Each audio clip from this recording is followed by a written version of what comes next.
Kiki Saputri tak henti dihujat usai sentil Prilly Latukonsina soal jodoh.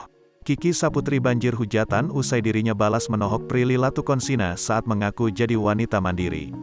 Video viral Kiki Saputri menyentil Prilly Latukonsina perihal jodoh malah dikomentari publik. Bahkan, Kiki Saputri sampai meminta tolong kepada Prilly Latukonsina gegara tak henti dihujat. Dikutip pada laman Instastory terbaru Kiki Saputri, terlihat tangkapan layar netizen yang mengiriminya sebuah pesan.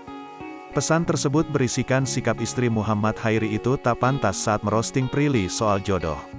Tak hanya itu, netizen tersebut juga berempati kepada Prilly karena merasakan hal yang sama.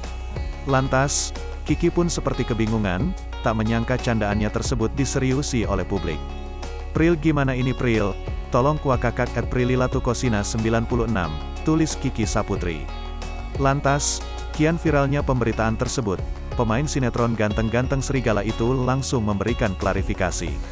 Dikatakan Prilly, video singkat itu hanya bercandaan antar teman saja. "Aku gak sakit hati guys, hahaha, kita mah bercandaan aja.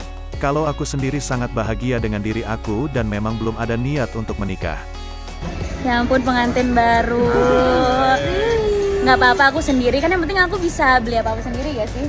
Bisa biayain hidup sendiri. Iya. Tapi lebih enak dibiayain sama suami, Pril. Oh gitu. Untuk kakaknya, jangan dibawa sedih kak, masih banyak hal yang bisa kakak syukuri kok, mungkin belum dikasih jodoh sama Tuhan. Karena Tuhan mau kakak bahagia sendiri dulu, sabar ya, tulis Prilly. Kendati demikian, Prilly maupun Kiki keduanya mengaku konteks video tersebut hanya gurauan belaka.